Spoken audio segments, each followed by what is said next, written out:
Barnine. Ça, c'est de la clap.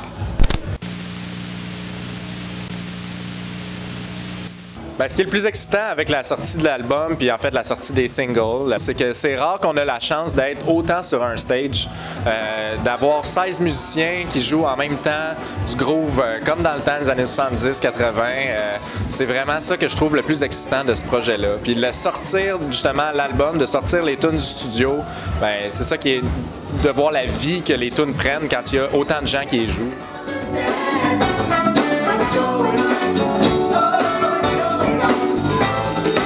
En fait, ce qui fait notre différence par rapport aux autres groupes, je pense, c'est l'énergie qu'on a sur un stage. Puis il y a autant de gens qui sont là pour donner au public, qui sont là, qui maîtrisent très bien leur instrument, que ce soit la voix ou leur instrument en tant que tel, puis qui donnent un party incroyable. Puis ben, ce qui nous différencie surtout des autres groupes, c'est les tunes.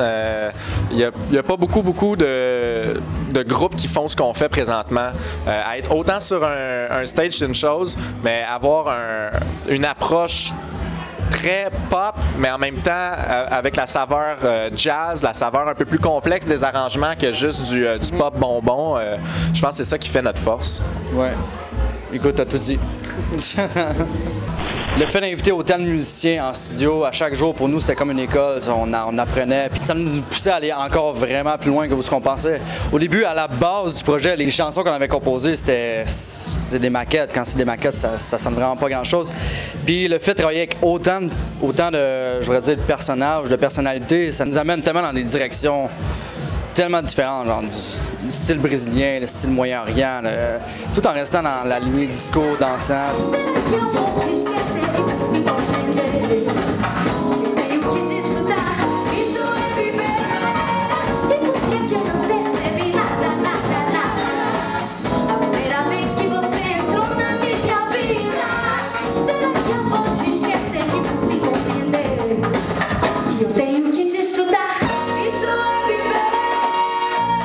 On a vraiment travaillé à deux pour ce qui est de la composition. Après ça, pour ce qui est de la composition des paroles, on a travaillé avec les interprètes. Mais pour ce qui est vraiment des musiques, moi puis Danny, on a vraiment tout fait les squelettes ensemble. C'est vraiment comme ça qu'on gérait les compositions. Puis c'est vraiment après ça, à l'enregistrement, qu'on a eu du petit glaçage avec l'input des autres musiciens.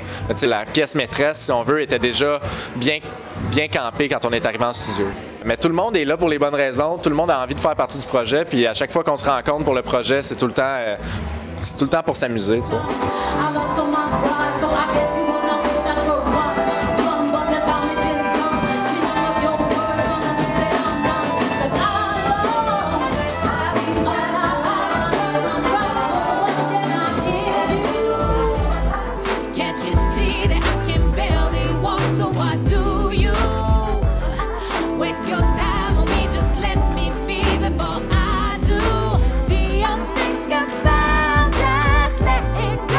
This Is My World, je pourrais peut-être compter ça comme un disco prétentieux. Les paroles, c'est l'histoire d'un gars qui se lève le matin et qui est tanné de se faire comme chier.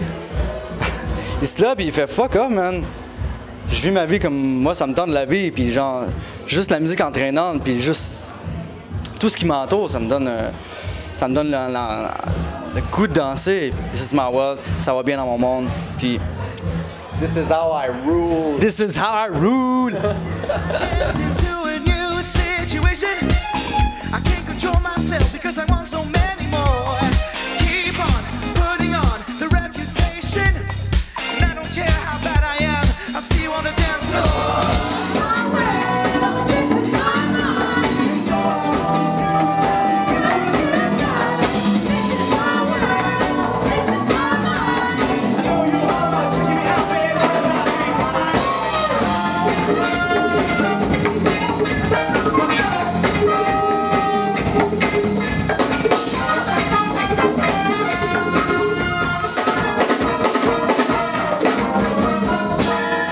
J'aime jouer avec des gens, j'aime qu'on se rassemble pour jouer, puis c'est pour ça le projet, oui on est deux, on pourrait faire toute la prod à deux, jouer on stage avec des séquences à deux, mais non, on veut rassembler des gens, on veut qu'il y ait le plus de monde dans notre équipe, puis partager avec le plus de monde possible.